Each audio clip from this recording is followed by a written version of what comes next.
Gemini astrology की class में हम पहुंचे थे। हम कार्यकांश स्पेशल लग्न की बात हम कर रहे थे।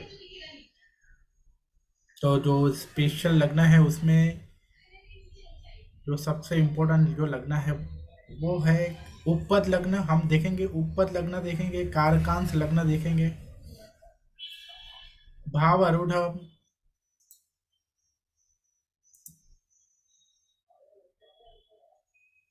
आरूढ़ा लग्न देखेंगे। ओके, इतने लग्न हम देखेंगे। तो सबसे पहले बात करते हैं उपपद लग्न की। द उपपद लग्न is decided by this ways. Suppose the 12th house falls in the Gemini. Okay, suppose नहीं करना है हमें, एग्जाम्पल चार्ट में see the example chart. The 12th house falls in Gemini and Mercury is इन Aries। तो ऊपर लगने के लिए हमें 12वां घर देखना होता है। 12वां घर और 12वें घर का स्वामी है वो कहाँ बैठा है वो देखना होता है। तो यहाँ ये कुंडली में हम देखते हैं कि 12वें घर का स्वामी है वो एरीज में बैठा है। और फिर ये देखना होता है कि वो जहाँ बैठा है वो 12वें घर से कितना दूर है। तो यहाँ 12वें घर से जो मर्क्यूरी है वो 11th हाउस में है 12वें घर से। ओके, अब हमें क्या करना है, तो ये घर से हमें 11th हाउस देखना है, वो ऊपर लगना होगा। प्रोसीजर ये है। ओके, फॉर एग्जांपल मान लो कि ये घर का स्वामी अगर तीसरे घर में होता, ऐसा मान लो कि 12वें घर का स्वामी तीसरे घर में होता, तो यहाँ से तीसरा घर देखना होता। तो यहाँ से तीसरा घर बनता है हमारा क्या बन रहा है, ये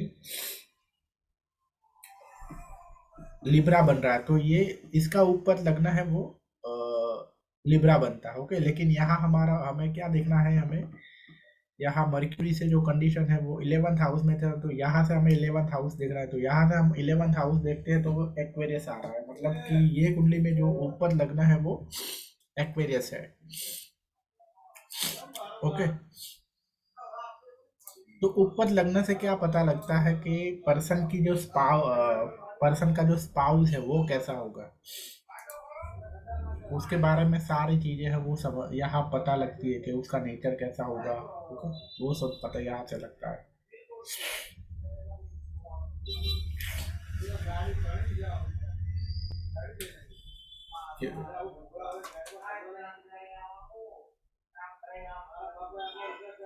उसके बाद है कारकांश लग्न।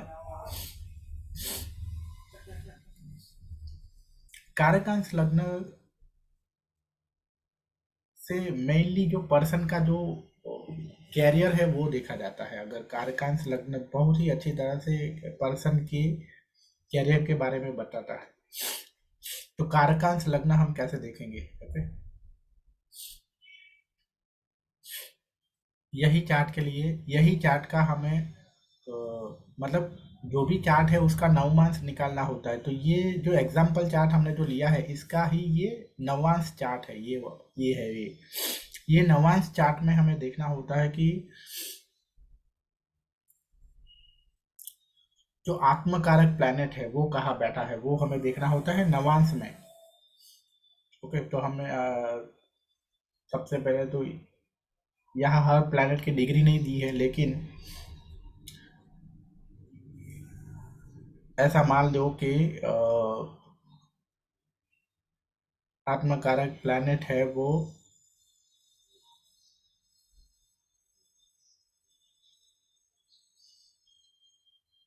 मार्स है, वो आत्मकारक प्लैनेट था और वो है वो जेमिनी में बैठा है, जेमिनी साइन में। ओके, तो जेमिनी है वो अब ये कारकांश लग्न हो गया।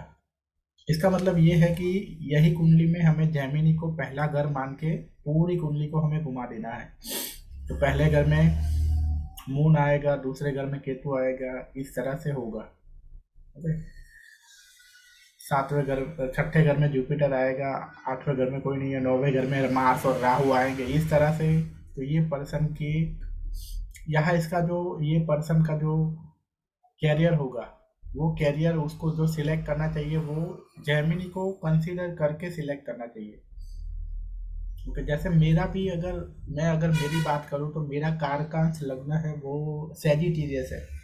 ओके, और सेजिटेरियस की तरह ही सेजिटेरियस के लिए सबसे अच्छा प्रोफेशन क्या है? टीचर है, कंसल्टेंसी है, काउंसलिंग है,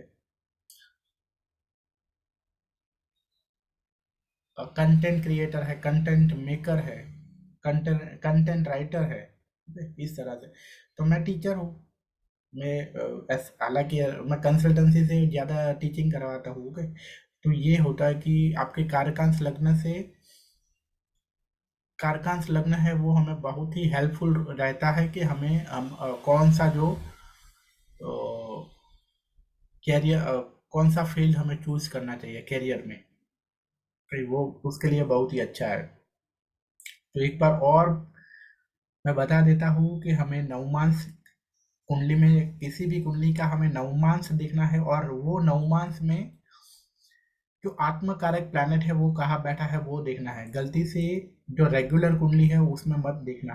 ओके, यहाँ जो नवांश है उसमें जो जैसे कि ये कुंडली में मार्स है वो आत्मकारक प्लैनेट था। ओके, तो आत्मकारक प्लैनेट मार्स है वो जेमिनी में बैठा है, इसका मतलब ये हुआ कि कारकांश है वो जेमिनी हुआ ये कुंडली में। ओके,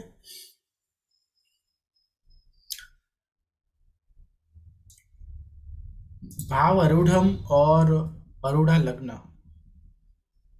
ओके, अरूढ़ा लग्न भी बहुत ही इम्पोर्टेंट है।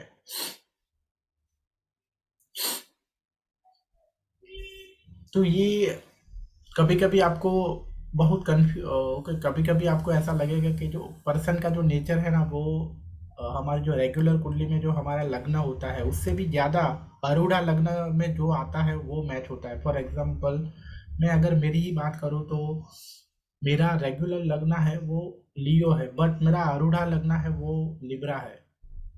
तो कभी कभी मुझे ऐसा लगता था कि मेरे अंदर की वो वीनस की इतनी ज़्यादा क्वालिटी है, क्योंकि मेरा लग्न है वो लियो होने के बावजूद भी। तो मुझे ये समझ में आया क्योंकि मेरा अरूढ़ा लग्न है वो लिब्रा बन रहा है। तो हम यहाँ देखेंगे कि अरूढ़ा लग्न है वो कैसे निकालना होता है। ओके, हम यही एग्जाम्पल में लेंगे। अरूढ़ा लग्न निकालना है तो हमें जो पहले घर का स्वामी है वो में कहाँ बैठा है वो देखना है। तो पहले घर का स्वामी है वो 12वें घर में बैठा है।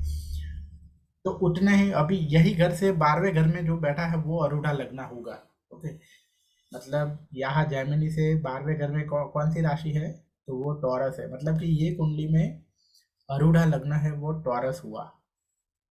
ओके, दूसरी तरह से समझाता हूँ। फॉर एग्जाम्पल, मान लो कि पहले घर का स्वामी 8वें घर में होता, तो 8वें घर से हमें 8वां घर देखना है। तो 8वें घर से यहाँ 8वां घर है वो 6 नंबर की राशि बन रही है।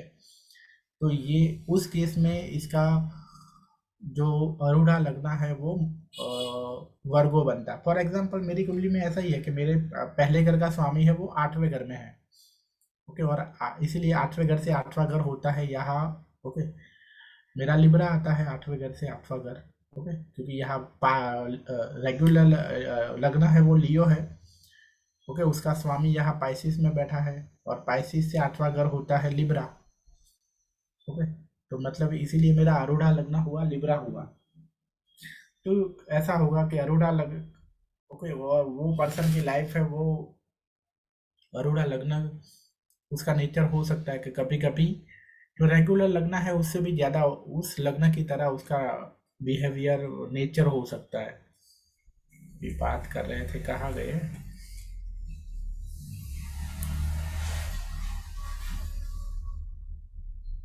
ओके, तो ये जो इस तरह से हम 12 घर को अ, जैसे हमने इस तरह से पहले घर का किया, उसी तरह अगर हम दूसरे घर का देखें कि मान लो दूसरे घर के लिए करते हैं, तो वो अ, उसे क्या कहते हैं, इस तरह से 12 घर के लग्न निकलते हैं।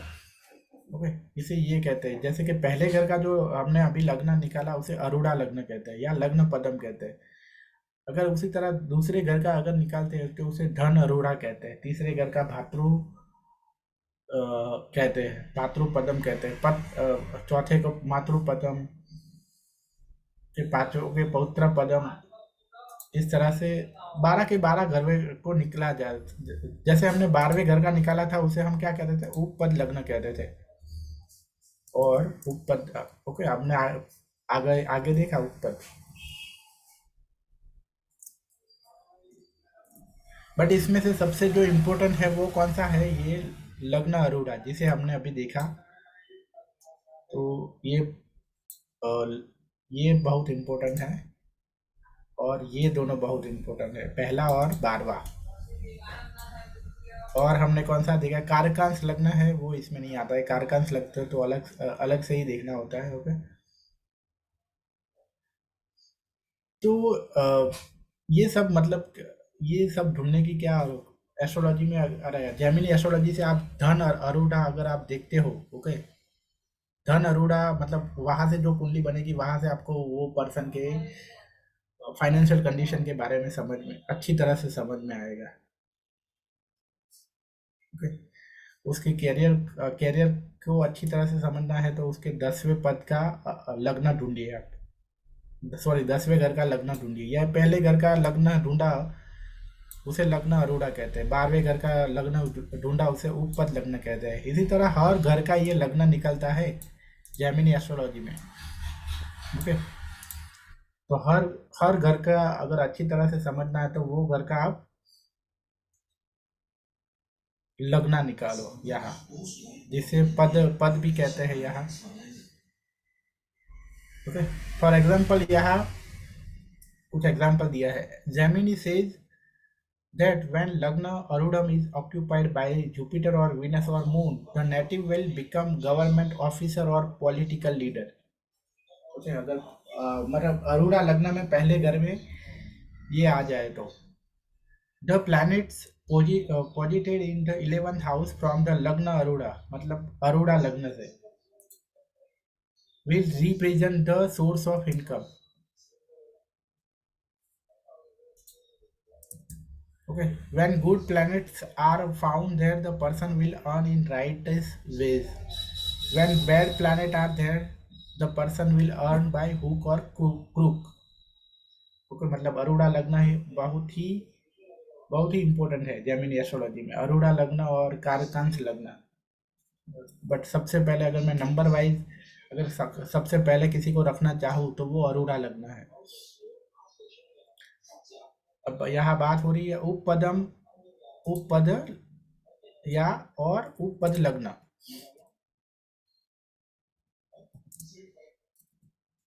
Which is calculated for 12th above, gives detail about marital life and health disorders. Suppose Uppadam is Aries, which is occupied by Mars and Sun. When exalted planet is posited in Uppadam, the native gets his spouse from a rich and royal family. मतलब कि उपपद लग्न, इसका मतलब ये क्या है कि उपपद लग्न में होना मतलब पहले घर में होना।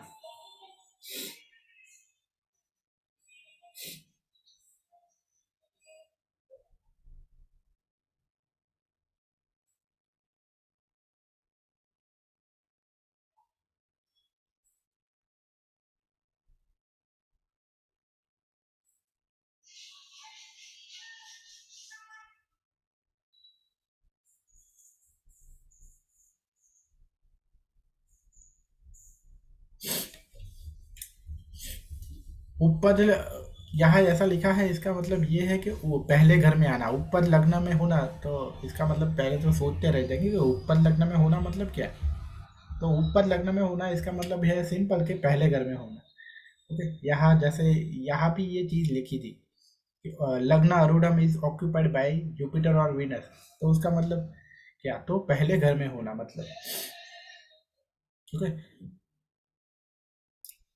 व्हेन उपपद इज ऑक्यूपाइड बाय डेबिलिटेड और वीक प्लैनेट, मतलब कि उसके पहले घर में, the native will have a spouse from A low class family, okay. Benefic planet in the Uppadam represent a beautiful partner and malefic represent ugly partner. Okay.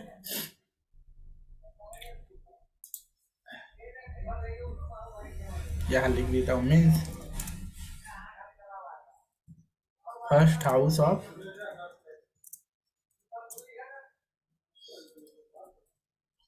उपपद लग्न, okay.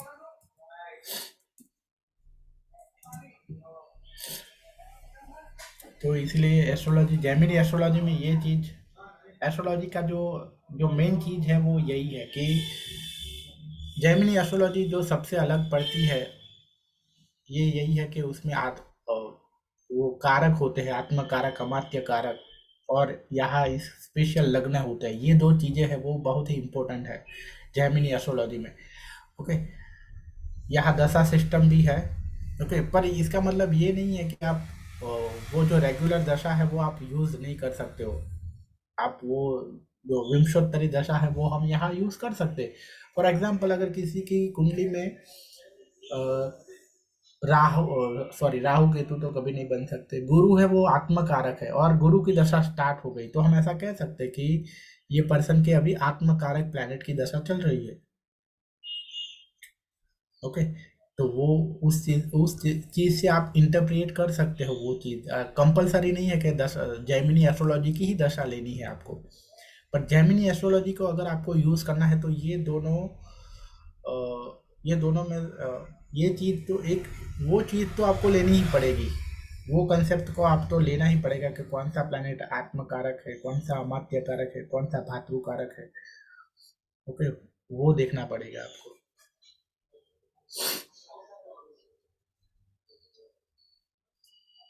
तो अब दशा सिस्टम देख लेते हैं, द जैमिनी दशा, ओके। तो इन जैमिनी एस्ट्रोलॉजी द दशा सिस्टम्स आर बेस्ड ऑन राशि और साइंस एंड नॉट ऑन नक्षत्र एंड प्लैनेट्स लाइक इन विंशोत्तरी दशा, ओके। यहाँ राशि से जो दशा है वो राशि से कैलकुलेट होती है, जबकि वहाँ हम किससे करते हैं, नक्षत्र से करते हैं।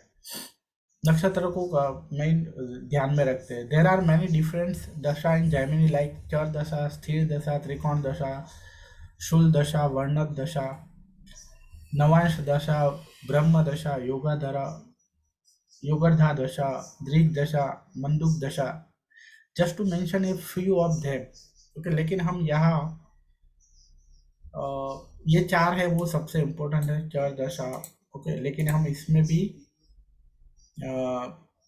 जो मेन जो यूज होती है, मोस्टली जो चार दशा यूज होती है उसको हम देखेंगे यहाँ। तो हम देखते हैं कि चार दशा है वो कैसे कैलकुलेट होती है। तो हमारा यहाँ जो एग्जाम्पल चार्ट है वो देख लेते हैं। सर, मुझे एग्जाम्पल चार्ट है वो यहाँ फिर से आपके सामने लाता हूँ मैं, यहाँ एक बार कॉपी कर लेता हूँ।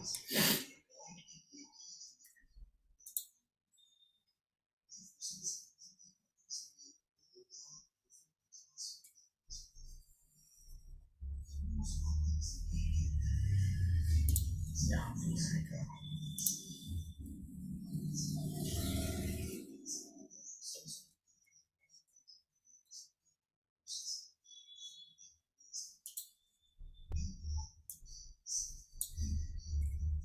चलो ऊपर आ गया ये चीज।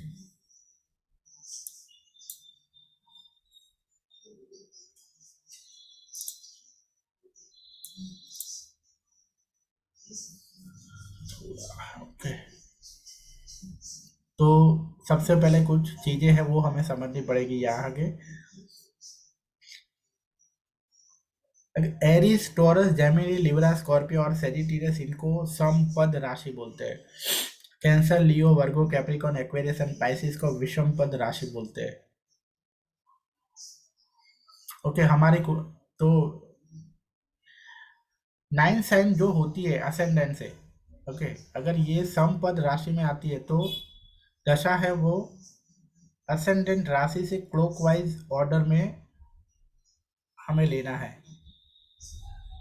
If the nine sign is विषम पद राशि then count in anti clockwise order.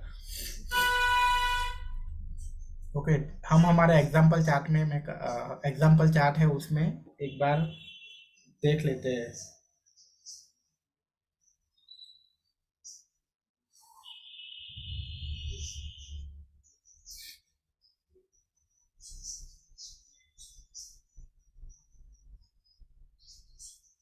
2 minute, हाँ।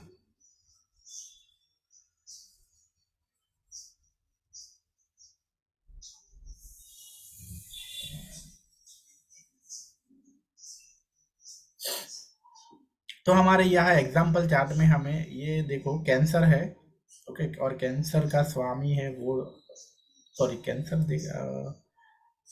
हाँ कैंसर, नाइन साइन देखनी है हमें कैंसर से, तो यहाँ से नाइन साइन है वो कौन सी है, 12 नंबर की साइन है। और हम देखते हैं कि 12 नंबर की साइन है वो कौन किस में आती है, तो विषम पद में आती है, तो हमें क्या करना पड़ेगा, विषम पद में आती है तो क्लॉकवाइज ऑर्डर में, हाँ विषम पद में है तो एंटी क्लॉकवाइज ऑर्डर में हमें देखना है। Hence the dasha should be counted in anti-clockwise from Cancer onward. Okay, but पहली दशा है वो कौन सी राशि से स्टार्ट होगी, जो पहले घर में जो है वो एंटी क्लॉकवाइज, मतलब कैंसर से स्टार्ट होगी, फिर उल्टी स्टार्ट होगी कैंसर, फिर उसके बाद Gemini, Taurus, Aries, Pisces, Aquarius, Capricorn, Sagittarius, Scorpio, Libra, Virgo, Leo, इस तरह से राशियां है वो, राशि की दशा चलेगी इस तरह से। ओके, तो ये रही, ये पर्सन की इस तरह से दशा है, पहले कैंसर की, फिर जेमिनी की, टॉरस की, एरिस की, पाइसिस की, एक्वेरियस की, कैप्रिकॉर्न की, सेजिटेरियस की, स्कॉर्पियो की, लिब्रा की, वर्गो की, लियो की। ओके, अभी यहाँ रूल ऐसा है कि अगर कोई प्लैनेट है वो अपने ही घर में है, ओके, किसी राशि में कोई प्लैनेट है वो उसी राशि में है, ओके, तो वो राशि की दशा है वो 12 साल की होगी। फॉर एग्जाम्पल मान लो कि यहाँ तीसरे घर, यहाँ 3 नंबर की राशि में अगर मर्क्यूरी होता, ओके, तो जैमिनी की जो दशा है वो 12 साल की होती। ओके, यहाँ देखो जैमिनी की दशा है वो कैंसर से यहाँ 1972 है, और यहाँ 1982 है, तो मतलब कि जैमिनी की दशा है वो 10 साल की है। ओके, तो हम यहाँ देखते हैं, अब ये दशा महा ये इसका कितने साल की होगी वो देखते हैं, कैसे देखा है। ओके, ये इस पर फोकस करें। To determine the length of the mahadasha look at the placement of the ruler of the sign. Okay, मतलब कि यहाँ हर राशि की एक दशा होती है, ओके, तो हमें वो राशि का जो स्वामी है उसकी प्लेसमेंट हमें देखनी है। If the ruler sign is samapad then count in clockwise order from the sign to the ruler. If the ruler sign is vishamapad then count in anti-clockwise order. After that, deduct 1 if a planet is in its own sign. It is assigned 12 years. मतलब ये तो चीज़ है कि अगर कोई planet है वो अपने घर में है, अपने ही राशि में है, मतलब कि जेमिनी का स्वामी मर्क्यूरी में है, तो जेमिनी की 12 साल की दशा होगी। अब हम यहाँ एग्जाम्पल देखते हैं। कैंसर असेंडेंट है, हैंस द स्टार्टिंग दशा है वो कैंसर साइन से होगी।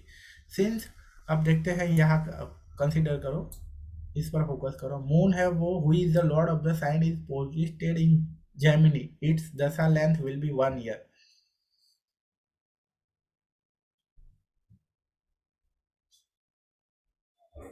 अभी इसका रूलर है वो देखते हैं, कैंसर का जो रूलर है वो कहाँ है, ओके, क्यों दो वह 1 साल की ही आई। तो यहाँ देखो, पहले घर का स्वामी है वो यहाँ म्यू मून में है, तो ये कौन सा पद है, अभी जेमिनी वाला पद है वो कौन सा पद है वो देखना पड़ेगा। अम्म,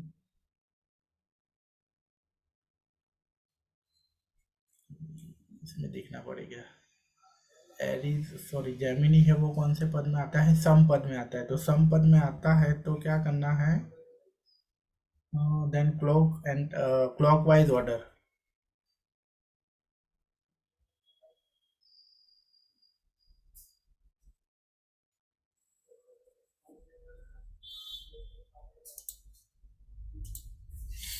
हम्म, 2 मिनट, हाँ।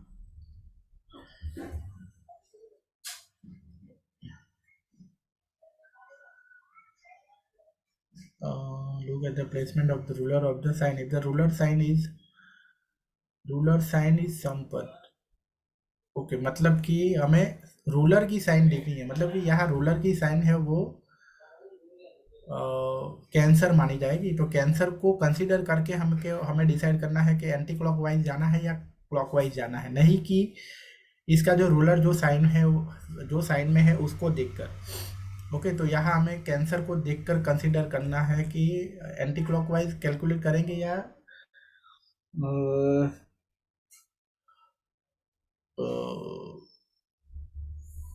तो यहाँ कैंसर है वो विषम पद में है, तो एंटी क्लॉकवाइज जाना है हमें। ये तो यहाँ एंटी क्लॉकवाइज जाएंगे तो यहाँ कितना फासला होगा, 1 और 2 का, दो दो घर का फासला होगा। और ऐसा कहा गया है कि और हमें 2 से 1 माइनस करना है।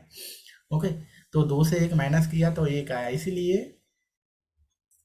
यहाँ जो दशा है वो 1 साल की है। ऊपर कैंसर की जो दशा है वो 1 साल की है। इनका जो बर्थडे है वो 26/5/1971 है। ओके, इसकी बर्थ डिटेल मैंने यहाँ मेंशन की, लेकिन इनकी बर्थ डिटेल यही है। ओके, तो ये इनकी कैंसर की जो दशा है वो 1 साल की हुई। अब हम देखते हैं कि जेमिनी की जो दशा है वो 2 साल की क्यों हुई। तो जेमिनी है वो सम कैसा पद है, जेमिनी है वो सम पद है। ओके, तो हमें कहाँ जाना है, क्लॉकवाइज जाना है। ओके, तो यहाँ हमें क्लॉकवाइज जाना है।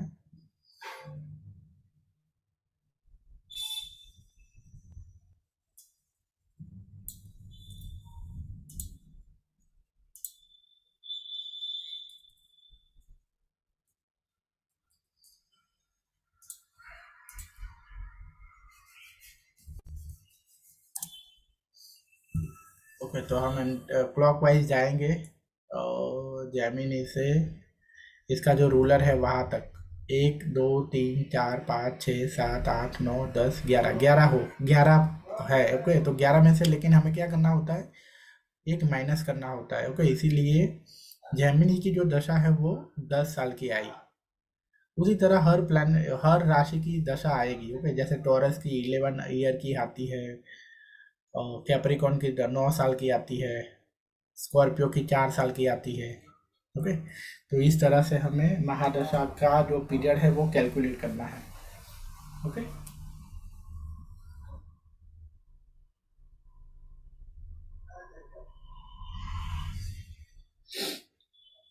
ओके, तो हमारी ये क्लास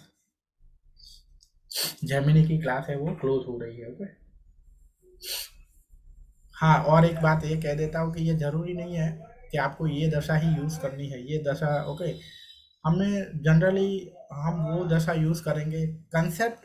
ओके, दशा हम विंशोत्तरी ही यूज़ करेंगे, लेकिन कंसेप्ट यहाँ ये यूज़ करेंगे हम कि कार का इसकी ये उस तरह से देखेंगे कि ये आत्मकारक प्लैनेट की दशा चल रही है, तो पर्सन है वो अभी अपने खुद पर बहुत ज़्यादा टाइम स्पेंड करेगा, अपने खुद पर ज़्यादा ध्यान रहेगा उसका। मान लो कि दारा कारक प्लैनेट की दशा चल रही है तो उसका ध्यान है वो रिलेशनशिप, अपनी स्पाउस के ऊपर बहुत ध्यान रखेगा, उसको ओके, उसके रिलेटेड मैटर में ध्यान रखेगा। ओके, इस तरह से हमें देखना है। उसी तरह से लग्न को भी कंसिडर करना है कि जैसे कि कारकांश लग्न का जो स्वामी है, मान लो कि कारकांश लग्न में जो पहले घर में है उसके स्वामी की दशा चल रही है, तो कह सकते हैं कि पर्सन है वो अपने करियर पे बहुत फोकस करेगा अभी। ओके,